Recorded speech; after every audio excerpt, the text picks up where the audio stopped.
Bom dia, bom dia. Estamos de volta para falar de uma coisa inédita: verbos.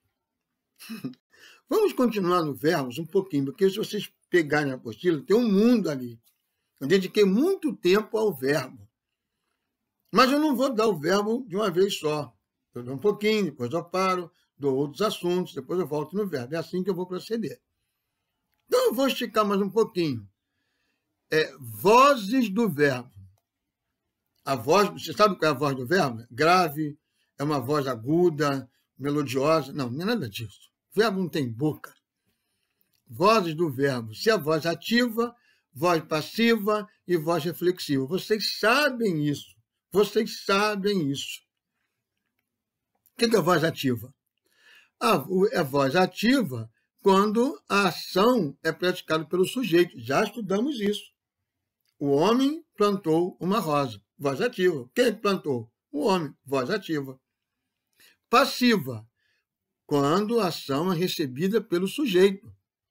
A casa foi plantada pelo homem. Né? Então, aí tem voz passiva.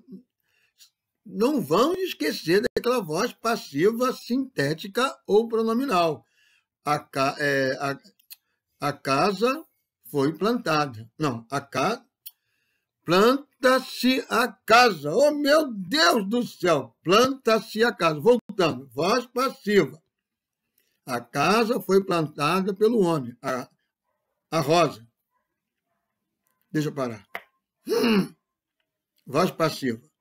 Quando a ação é recebida pelo sujeito. Quando a ação é recebida pelo sujeito. Né?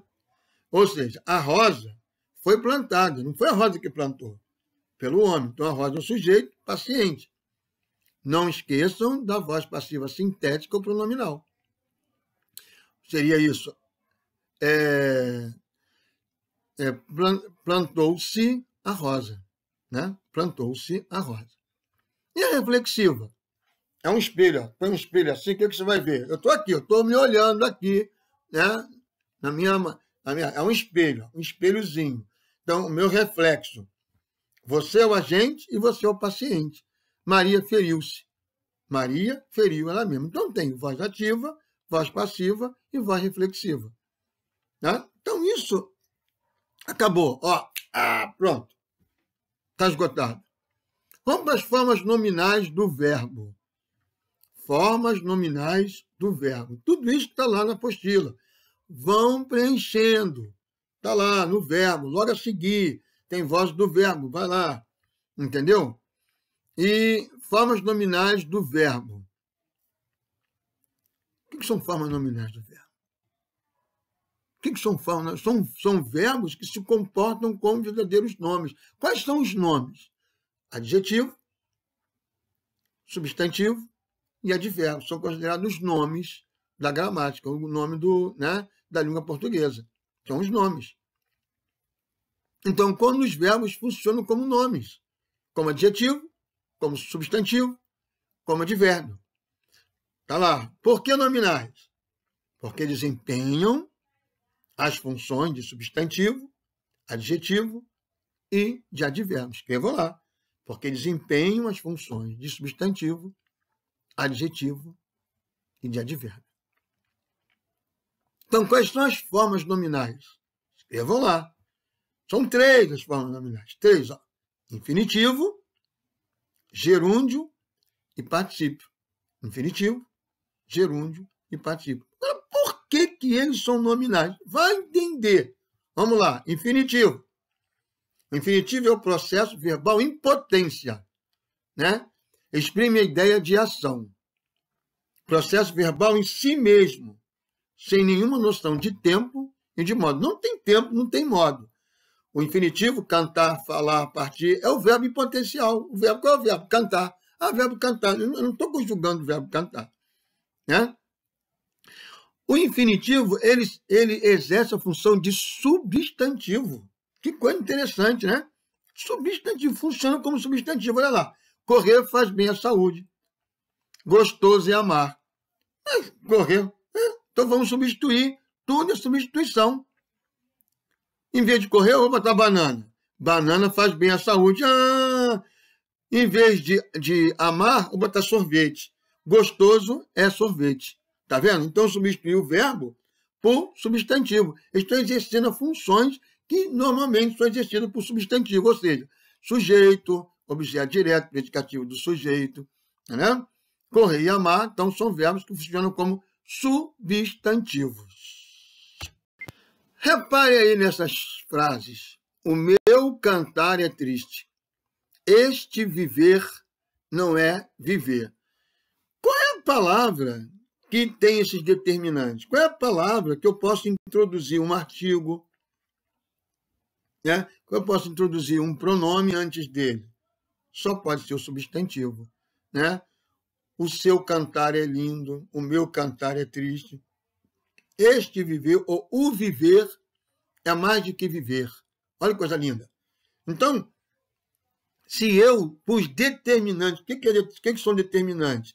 São essas palavrinhas aí, o artigo, o pronome, o numeral. 3 casas, esta casa, a casa, são determinantes, estão determinando o substantivo. No caso, eles estão determinando o verbo. E esse verbo está se mostrando como um verdadeiro substantivo. Por isso que eles são formas nominais. Ele é uma forma nominal do verbo. E mais! Eles podem passar para o plural como verdadeiro substantivo. Qual é o plural do verbo? Cantares é plural? Falares é plural? Não, falares seria adjetivo, seria singular. Se eu falasse, tu falares. Mas olha lá, aquele falares ali, ele é plural. São muito os falares brasileiros. São muitos os falares brasileiros. Os falares brasileiros são muitos. Então, quer dizer, ele se comporta como substantivo até na hora de passar para o plural. Né? Infinitivo pessoal. Infinitivo tem pessoal e impessoal. Que é isso, infinitivo pessoal e impessoal? O impessoal é aquele que não tem pessoa, não é atribuído a ninguém. O processo verbal não é restrito a um ser em particular. Ler é uma obrigação. Ler é uma obrigação. Não sou eu, não é você, nem ninguém. Ler, sentido geral. Agora, o pessoal, ele se conjuga. Né? Isso é para eu ler, para tu leres, para ele ler, para nós lermos, para vós lerdes, para eles lerem. O para introduz o infinitivo. O quando, o subjuntivo. Futuro. Quando eu ler, quando tu leres, quando ele ler, futuro. Para eu ler, para tu leres, para ele ler, é infinitivo. Você pode fazer diferença assim, ó. Para eu fazer, isso é para eu fazer, para tu fazeres, para ele fazer, para nós fazermos, para vós fazerdes, para eles fazerem. Olha o futuro. Quando eu fizer. Quando tu fizeres, quando ele fizer, quando nós fizermos, quando vós fizerdes, quando eles fizerem. Olha a diferença. A diferença vocês vão ter nos verbos irregulares. Então, aqui, eu tenho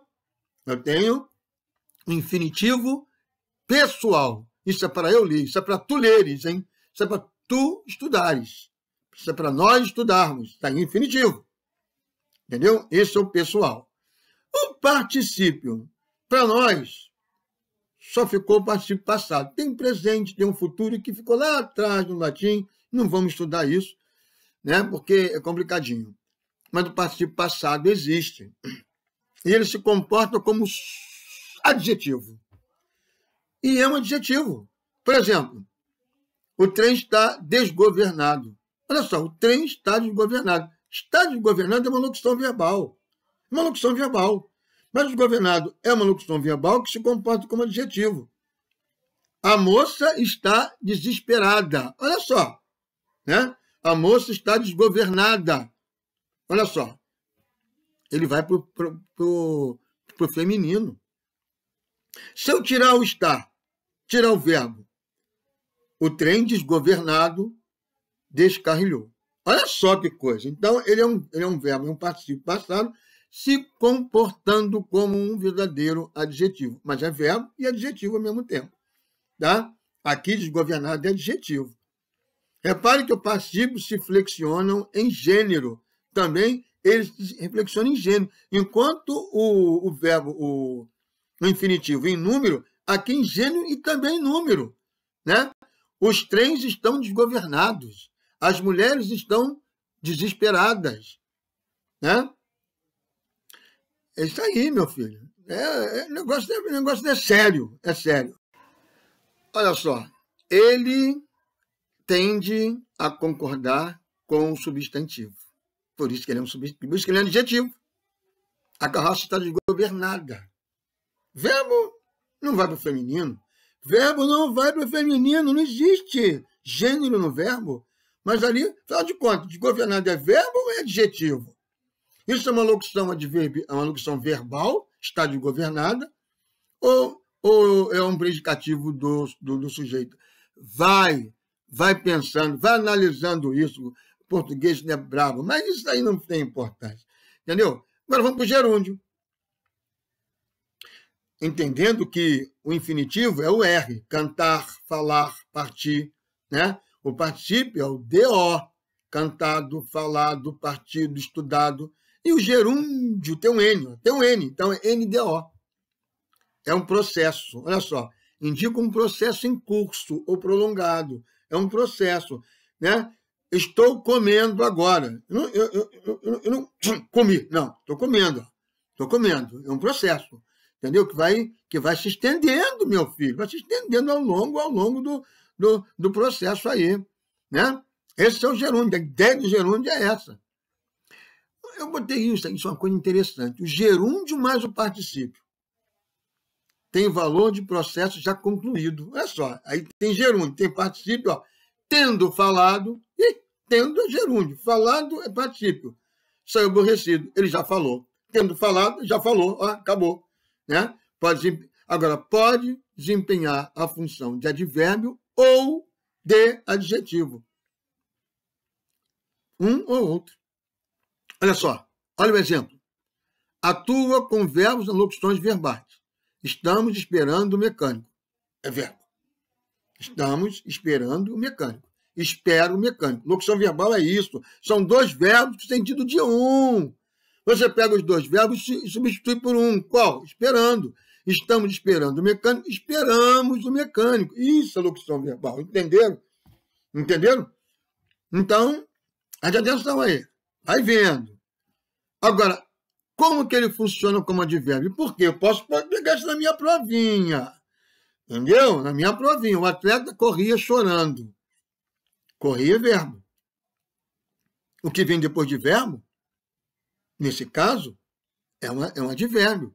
Como ele corria? Como ele estava?